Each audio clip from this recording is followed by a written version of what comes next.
श्रीगणेशाय नमः। अथ शनैश्चरस्तोत्र प्रारम्भः।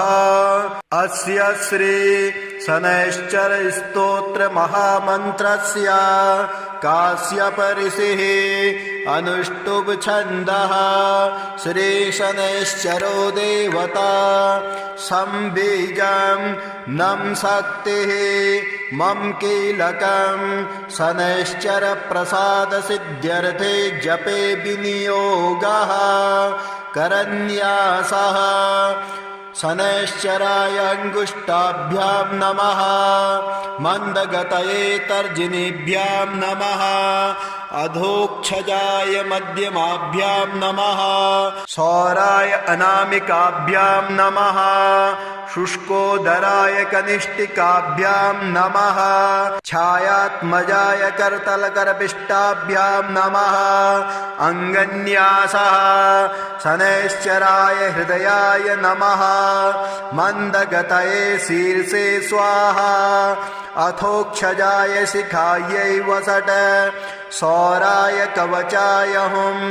शुष्कोदराय नेत्राय वसट। छायात्मजाय अस्त्राय फट। भूर्भुवस्वरोमिति दिग्बन्धः ध्यानम्। चापासनो गृद्धरथस्तु नीलः। प्रत्यङ्मुखकाश्यपगोत्रजातः। शशूलचापेषु गदाधरोऽभ्यां सौराष्ट्रदेशप्रभवश्च सौरिः। नीलाम्बरो नीलवपुः किरीटे।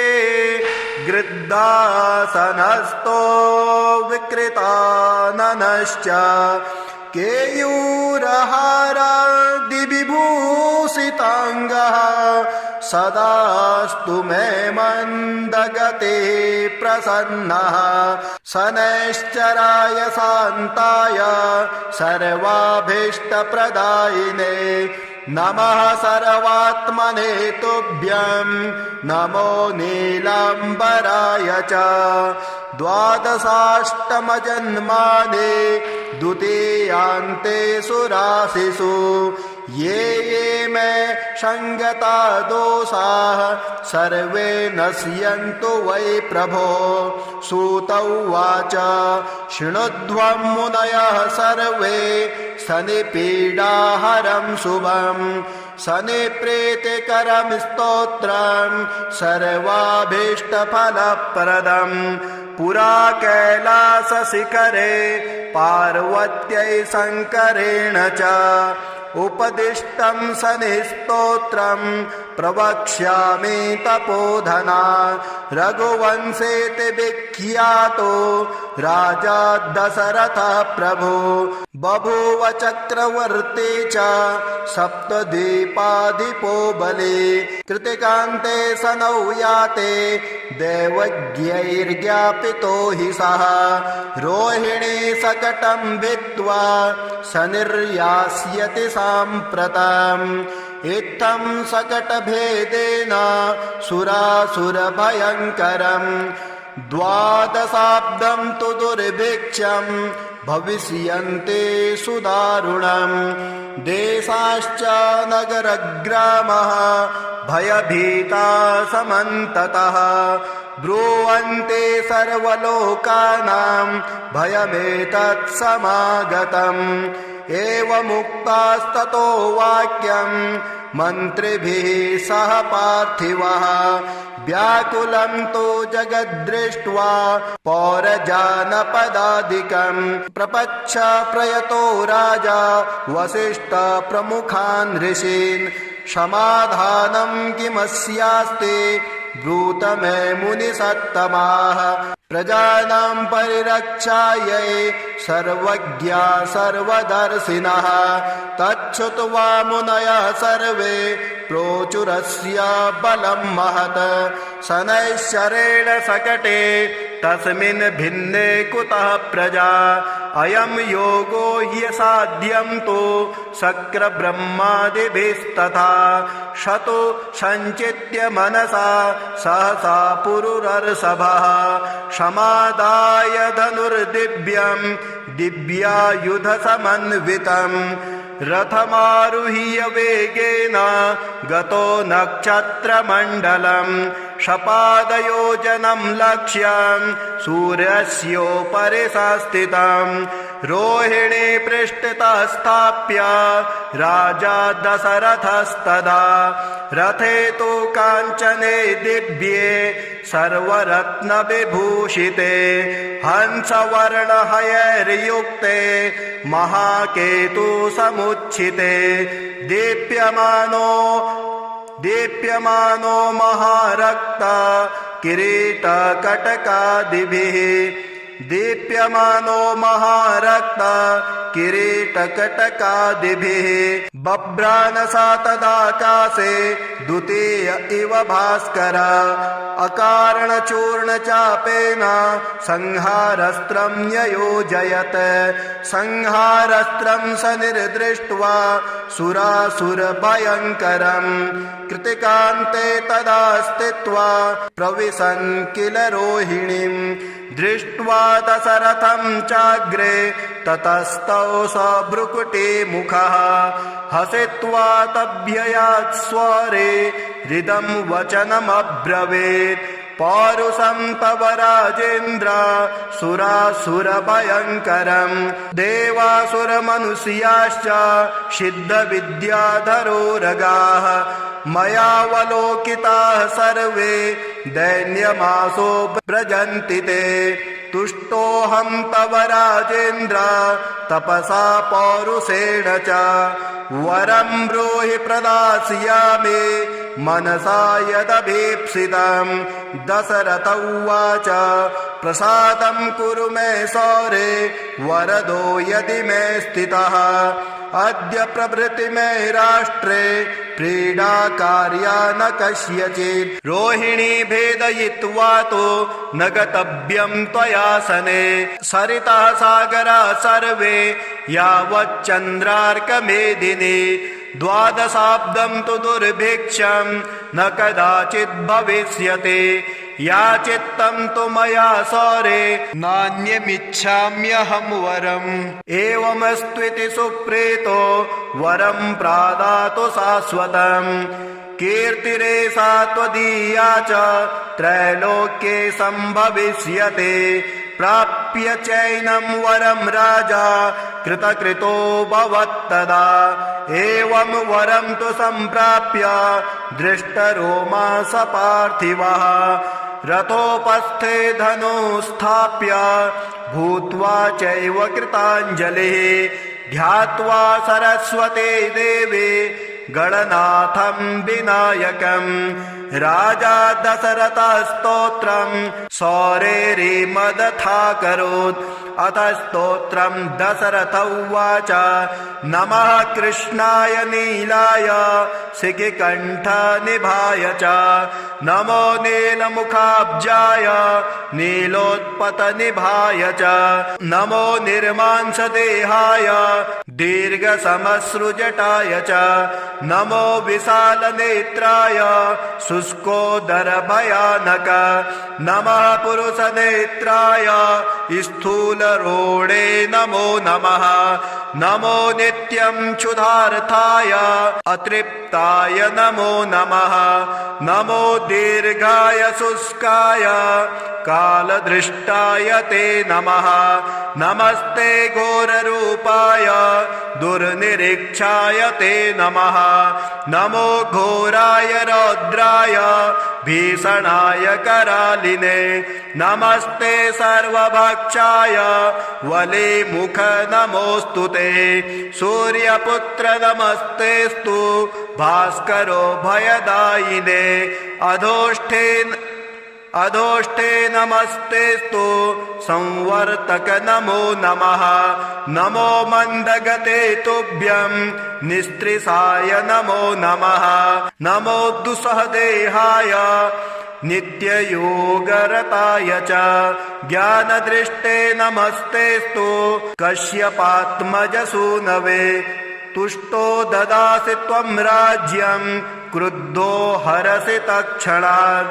देवासुरमनुष्याश्च सिद्धविद्याधरोरगाः त्वयावलोकिताः सर्वे दैन्यमासो व्रजन्ति ते। ब्रह्मा शक्रो यमश्चैव ऋषयः सप्तसागरः राज्यभ्रष्टा भवन्तेह तव दृष्ट्यावलोकिता। देशाश्च नगरग्रामः दीपाश्च गिरयस्तथा सरितः सागराः सर्वे नाशं नश्यन्ति समूलतः। प्रसादं कुरु मे सौरे वरदोषे महाबल इति स्तोत्रम्। एवमुक्तास्तदा सौरिः ग्रहराजो महाबलः अब्रवीच्च सनिर्वाक्यं दृष्टरोमा सभास्करिः। सनिर्वाच तुष्टोऽहं तव राजेन्द्र स्तोत्रेणानेन सुब्रत। वरं ब्रूहि प्रदास्यामि मनसा यदि भीप्सितं। दशरथ उवाच प्रसन्नो यदि मे सौरे पीडा कुरु न कस्यचित्। देवासुरमनुष्याणां पशुपन्नगपक्षिणां। सनिर्वाच ग्रहणाश्च ग्रहाज्ञेया ग्रहापीडाकरा स्मृताः। अदेयोऽपि वरोऽस्माभिः तुष्टोऽहं तु ददामि ते। देवासुरमनुष्याश्च सिद्धविद्याधरोरगाः पशुपक्षी मृगाः वृक्षा पीडा मुञ्चन्तु सर्वदा। त्वया प्रोक्तमिदं स्तोत्रं या पठेद्दिह मानवः। एककालं क्वचित् कालं पीडा मुञ्चापि तस्य वै। मृत्युस्थाने गतो वापि जन्मव्ययगतोऽपि वा। पठन्ते श्रद्धया युक्तः शुचिः स्नात्वा समाहितः। समिपत्रे सभर्यश्च प्रतिमां लोहजा मम। माशौदानं तिलैर्मिश्रं दद्याल्लोहं तु दक्षिणाम्। कृष्णाङ्गं महिषं वस्त्रं मानुदिश्य द्विजातये। मदिने तु विशेषेण स्तोत्रेणानेन पूजयेत्। पूजयित्वा जपेत् स्तोत्रं भुक्त्वा चैव कृताञ्जलिः। तस्य पीडां न चैवाहं करिष्यामि कदाचन। गोचरे जन्मलग्ने वा दशास्वन्तर्दशासु च। रक्षामि सततं तस्य पीडास्वनग्रहस्य च। अनेनैव प्रकारेण पीडामुक्तं जगद्भवेत्। सूत उवाच वरद्वयं तु सम्प्राप्य राजा दशरथस्तदा। मेने कृतास्थमात्मानं नमस्कृत्य शनैश्चरम्। शनिना चाभ्ययुज्ञातः स्वस्थानं गमत् नृपः। स्वस्थानं च ततो गत्वा प्राप्तकामो भवत्तदा। कोणः शनैश्चरो मन्दः छाया हृदयनन्दनः। मार्तण्डजस्तथा सौरिः पाताङ्गिर्ग्रहनायकः। ब्रह्मण्यः क्रूरकर्मा च नीलवस्त्रोऽञ्जनद्धुतिः। द्वादशैतानि नामानि यः पठेच्च दिने दिने। विषमस्तोऽपि भगवान् सुप्रीतस्य तस्य जायते। मन्दवारे शुचि स्नात्वा मिताहारो जितेन्द्रियः। तद्वर्णकुसुमैर्युक्तं सर्वाङ्गं द्विजसत्तमाः। पूरयित्वान्नपान्नादये स्तोत्रं यः प्रयतः पठेत्। पुत्रकामो लभेत् पुत्रं धनकामो लभेत् धनं। राज्यकामो लभेत् राज्यं जयार्थी विजयी भवेत्। आयुष्कामो लभेदायुः श्रीकामः श्रियमाप्नुयात् यद्यदिच्छति तत्सर्वं भगवान् भक्तवत्सलः चिन्तितानि च सर्वाणि ददाति न च संशयः। नवग्रहकवचं ब्रह्मोवाच शिरो मे पातु मार्तण्डो कपालं रोहिणीपतिः मुखमङ्गारकः पातु कण्ठश्च शशिनन्दनः बुद्धिं जीवा सदा पातु हृदयं भृगुनन्दनः जठरश्च शनिः पातु जिह्वां मेदितिनन्दनः पादौ केतुः सदा पातु वारा सर्वाङ्गमेव च तिथियोष्टौ दिशः पातु नक्षत्राणि वपुः सदा अंशौ राशिः सदा पातु योगाश्च स्थैर्यमेव च गुह्यं लिङ्गं सदा पान्तु सर्वे ग्रहा शुभप्रदा अणिमादीनि सर्वाणि लभते यः पठेत् ध्रुवम् एतां रक्षां पठेद्यस्तु भक्त्या स प्रयता सुधीः सचिरायो सुखे पुत्रे रणे च विजयी भवेत् अपुत्रो लभते पुत्रं धनार्थे धनमाप्नुयात् दारार्थे लभते भार्यां सुरूपां सुमनोहरम् रोगी रोगात् प्रमुच्येत बद्धो मुच्येत बन्धनात् जले स्थले चान्तरिक्षे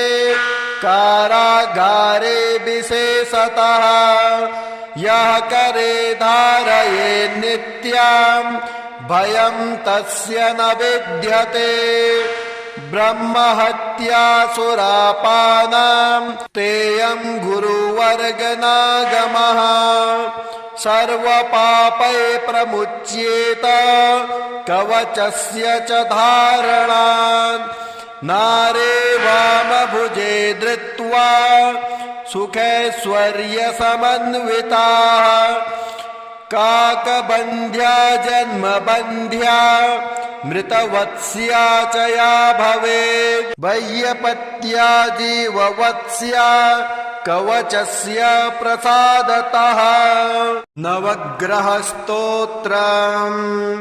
पद्मकिञ्जलकसङ्कासां लोकसाक्षीं जगद्गुरुं सर्वरोगहरं देवम् आदित्यं प्रणमाम्यहम् क्षीरोदार्णवसम्भूतम् अत्रिनेत्रं समुद्भवम् नमामि शशिनं देवं शम्भोर्मुकुटभूषणम् धरणीगर्भसम्भूतं विद्युत्पुञ्जं जगत्पतें कुमारं शक्तिहस्तं च मङ्गलं प्रणमाम्यहम् प्रियङ्गो कनकाभासं रूपेण प्रतिमं शुभं सौम्यं सौम्यगुणोपेतं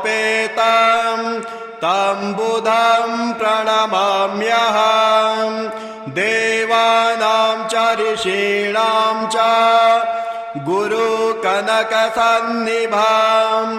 बुद्धिपूर्णं त्रिलोकेशं तं गुरुं प्रणमाम्यहम् शुद्धसपटिकसङ्कासं दैत्यानां प्रणतं गुरुं सर्वशास्त्रप्रवक्तारं भार्गवं प्रणमाम्यहम् नीलाञ्जनसमाकारं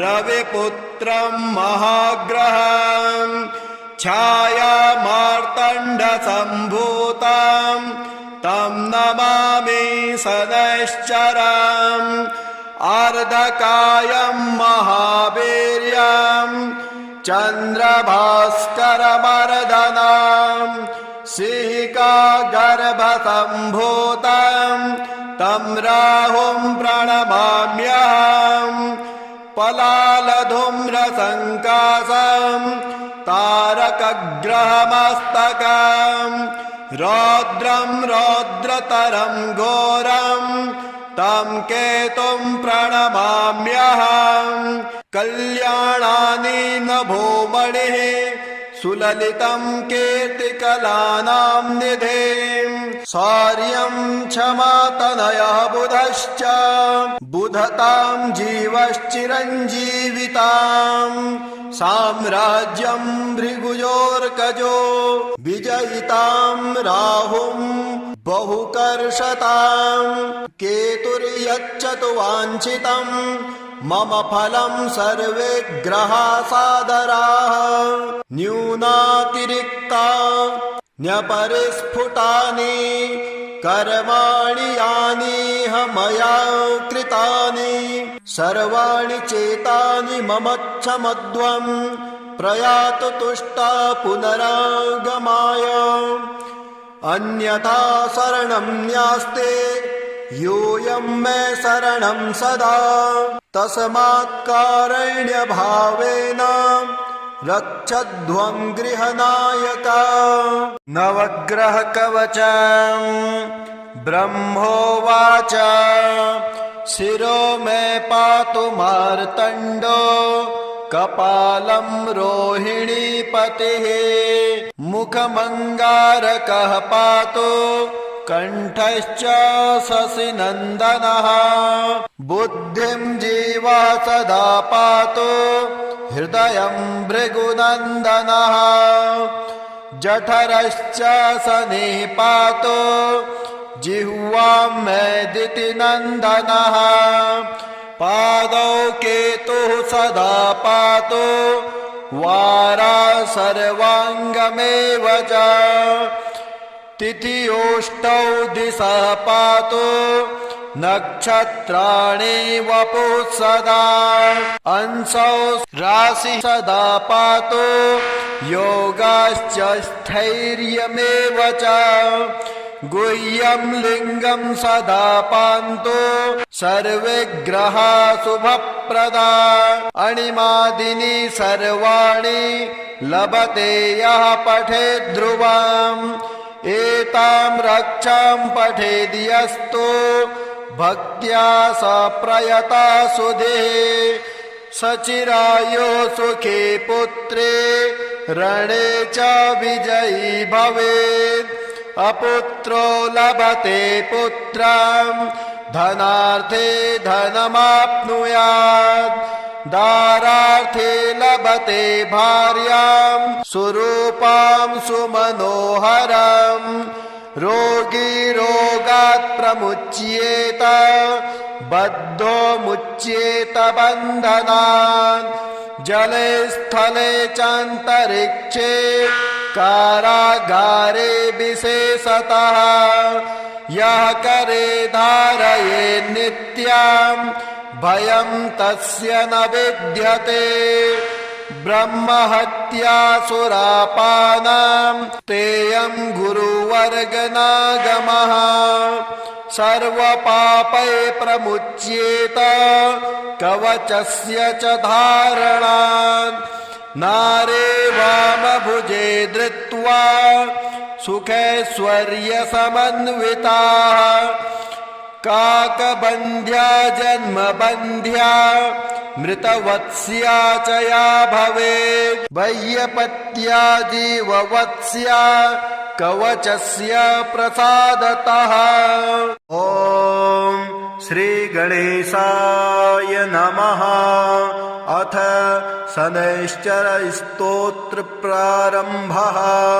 अस्य श्री शनैश्चर स्तोत्र महामन्त्रस्य काश्यप ऋषिः अनुष्टुप् छन्दः। श्री शनैश्चरो देवता संबीजं नं शक्तिः मम कीलकं शनैश्चर प्रसाद सिद्ध्यर्थे जपे विनियोगः करन्यासः शनैश्चराय अंगुष्ठाभ्यां नमः मंदगतये तर्जनीभ्यां नमः अधोक्षजाय मध्यमाभ्यां नमः सौराय अनामिकाभ्यां नमः शुष्कोदराय कनिष्ठिकाभ्यां नमः छायात्मजाय करतलकरपिष्टाभ्यां नमः अंगन्यासः शनैश्चराय हृदयाय नमः मंदगतये शीर्षे स्वाहा अथोक्षजाय शिखायै वसट सौराय कवचाय हुं शुष्कोदराय नेत्राय वसट छायात्मजाय अस्त्राय फट भूर्भुवस्वरोमिति दिग्बन्धः ध्यानम् चापासनो गृद्धरथस्तु नीलः प्रत्यङ्मुखकाश्यपगोत्रजातः शशूलचापेषु गदाधरोऽभ्याम् सौराष्ट्रदेशप्रभवश्च सौरिः नीलाम्बरो नीलवपुः किरीटे गृद्धासनस्थो विकृताननश्च केयूरहारादिविभूषिताङ्गः सदास्तु मे मन्दगते प्रसन्नः शनैश्चराय शान्ताय सर्वाभीष्टप्रदायिने नमः सर्वात्मने तुभ्यं नमो नीलाम्बराय च द्वादशाष्टमजन्मानि द्वितीयान्तेषु राशिषु ये ये मे संगता दोषाः सर्वे नश्यन्तु वै प्रभो सूत उवाच शृणुध्वं मुनयः सर्वे शनिपीडाहरं शुभं शनिप्रीतिकरं स्तोत्रं सर्वाभीष्टफलप्रदम् पुरा कैलासशिखरे पार्वत्यै शङ्करेण च उपदिष्टं शनिस्तोत्रं प्रवक्ष्यामि तपोधना रघुवंशेति विख्यातो राजा दशरथः प्रभु बभूव चक्रवर्ती च सप्तद्वीपाधिपो बली कृतिकान्ते शनौ याते दैवज्ञैर्ज्ञापितो हि सः रोहिणी शकटं भित्त्वा शनिर्यास्यति साम्प्रतम् इत्थं शकटभेदेन सुरासुरभयङ्करम् द्वादशाब्दं तु दुर्भिक्षं भविष्यन्ते सुदारुणम् देशाश्च नगरग्रामः भयभीता समन्ततः ब्रुवन्ते सर्वलोकानां भयमेतत् समागतम् एवमुक्तास्ततो वाक्यं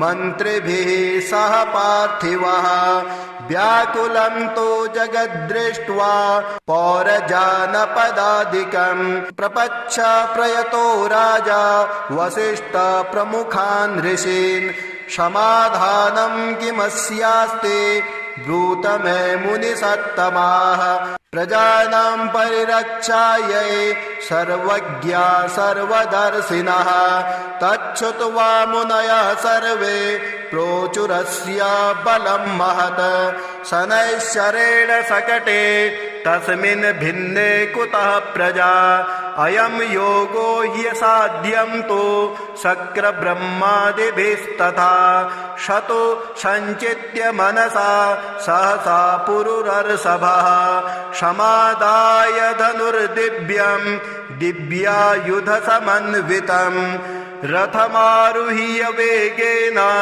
गतो नक्षत्रमण्डलं शपादयोजनं लक्ष्यं सूर्यस्योपरि संस्थितं रोहिणी पृष्ठतः स्थाप्य राजा दशरथस्तदा रथे तु काञ्चने दिव्ये सर्वरत्नविभूषिते हंसवर्णहयैर्युक्ते महाकेतु समुच्छिते दीप्यमानो महारक्ता किरीटकटकादिभिः दीप्यमानो महारक्ता किरीटकटकादिभिः बभ्रानसा तदाकाशे द्वितीय इव भास्कर अकारणचूर्णचापेन संहारस्त्रं ययोजयत् संहारस्त्रं स निर्दृष्ट्वा सुरासुरभयङ्करम् कृतिकान्ते तदा स्थित्वा प्रविशन् किल रोहिणीम् दृष्ट्वा दशरथं चाग्रे ततस्तौ स भ्रुकुटी मुखः हसित्वा तभ्ययात् स्वरे हृदं वचनमब्रवीत् पौरुषं तव राजेन्द्र सुरासुरभयङ्करम् देवासुरमनुष्याश्च सिद्धविद्याधरोरगाः मयावलोकिताः सर्वे दैन्यमासो व्रजन्ति ते तुष्टोऽहं तव राजेन्द्र तपसा पौरुषेण च वरं ब्रूहि प्रदास्यामि मनसा यदभीप्सितम् दशरथ उवाच प्रसादं कुरु मे सौरे वरदो यदि मे स्थितः अद्य प्रभृति मे राष्ट्रे क्रीडा कार्या न कस्यचित् रोहिणी भेदयित्वा तो न गतव्यं त्वयासने सरितः सागरा सर्वे यावच्चन्द्रार्कमेदिनी द्वादशाब्दं तु दुर्भिक्षं न कदाचित् भविष्यति याचित्तं तु मया सौरे नान्यमिच्छाम्यहं वरम् एवमस्त्विति सुप्रीतो वरं प्रादातु शाश्वतम् कीर्तिरेषा त्वदीया च त्रैलोक्ये सम्भविष्यते प्राप्य चैनं वरं राजा कृतकृतो भवत्तदा एवं वरं तु सम्प्राप्य दृष्टरोमा स पार्थिवः रथोपस्थे धनुस्थाप्य भूत्वा चैव कृताञ्जलिः ध्यात्वा सरस्वती देवी गणनाथं विनायकम् राजा दशरथस्तोत्रं सौरेरिमदथाकरोत् अथ स्तोत्रं दशरथ उवाच नमः कृष्णाय नीलाय शिखिकण्ठनिभाय च नमो नीलमुखाब्जाय नीलोत्पतनिभाय च नमो निर्मांसदेहाय दीर्घसमश्रुजटाय च नमो विशालनेत्राय शुष्कोदरभयानक नमः पुरुषनेत्राय स्थूलरोणे नमो नमः नमो नित्यं क्षुधार्थाय अतृप्ताय नमो नमः नमो दीर्घाय शुष्काय कालदृष्टाय ते नमः नमस्ते घोररूपाय दुर्निरीक्षाय ते नमः नमो घोराय रौद्राय भीषणाय करालिने नमस्ते सर्वभक्षाय वलिमुख नमोऽस्तु ते सूर्यपुत्र नमस्तेस्तु भास्करो भयदायिने अधोष्ठे नमस्तेस्तु संवर्तक नमो नमः नमो मन्दगते तुभ्यं निस्त्रिसाय नमो नमः नमो दुस्सहदेहाय नित्ययोगरताय च ज्ञानदृष्टे नमस्तेस्तु कश्यपात्मजसूनवे तुष्टो ददासि त्वं राज्यं क्रुद्धो हरसि तत्क्षणात् देवासुरमनुष्याश्च सिद्धविद्याधरोरगाः त्वयावलोकिताः सर्वे दैन्यमासो व्रजन्ति ते ब्रह्मा शक्रोयमश्चैव ऋषयः सप्तसागरः राज्यभ्रष्टा भवन्तेह तव दृष्ट्यावलोकिता देशाश्च नगरग्रामः दीपाश्च गिरयस्तथा सरितः सागराः सर्वे नाशं नश्यन्ति समूलतः प्रसादं कुरु मे सौरे वरदोषे महाबल इति स्तोत्रम् एवमुक्तास्तदा सौरिः ग्रहराजो महाबलः अब्रवीच्च स निर्वाक्यम् दृष्टरोमा सभास्करिः स निर्वाच तुष्टोऽहं तव राजेन्द्र स्तोत्रेणानेन सुब्रत वरं ब्रूहि प्रदास्यामि मनसा यदि भीप्सितम् दशरथ उवाच प्रसन्नो यदि मे सौरे पीडा कुरु न कस्यचिद् देवासुरमनुष्याणां पशुपन्नगपक्षिणां स निर्वाच ग्रहणाश्च ग्रहाज्ञेया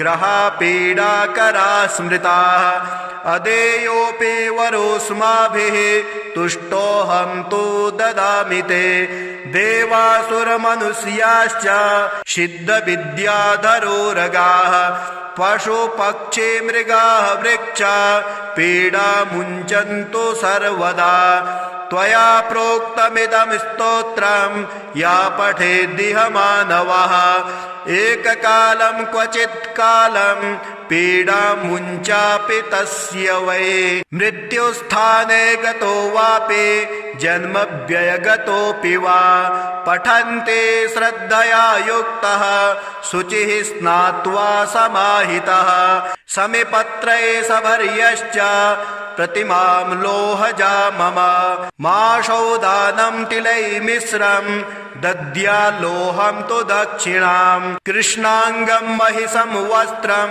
मानुदिश्य द्विजातये मदिने तु विशेषेण स्तोत्रेणानेन पूजयेत् पूजयित्वा जपेत् स्तोत्रं भुक्त्वा चैव कृताञ्जलिः तस्य पीडां न चैवाहं करिष्यामि कदाचन गोचरे जन्मलग्ने वा दशास्वन्तर्दशासु च रक्षामि सततं तस्य पीडास्वनग्रहस्य च अनेनैव प्रकारेण पीडामुक्तं जगद्भवेत् सूत उवाच वरद्वयं तु सम्प्राप्य राजा दशरथस्तदा मेने कृतास्थमात्मानं नमस्कृत्य शनैश्चरम् शनिना चाभ्ययुज्ञातः स्वस्थानं गमत् नृपः स्वस्थानं च ततो गत्वा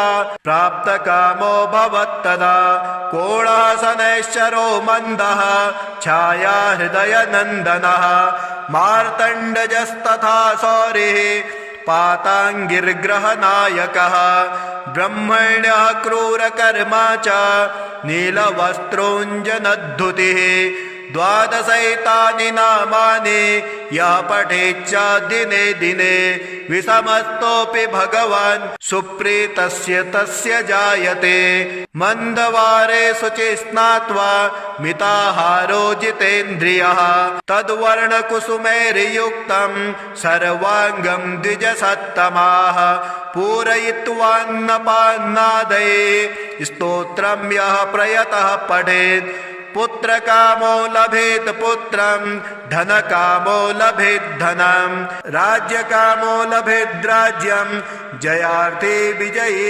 भवेत् आयुष्कामो लभेदायुः श्रीकामः श्रियमाप्नुयात् यद्यदिच्छति तत्सर्वं भगवान् भक्तवत्सलः चिन्तितानि च सर्वाणि ददाति न च संशयः।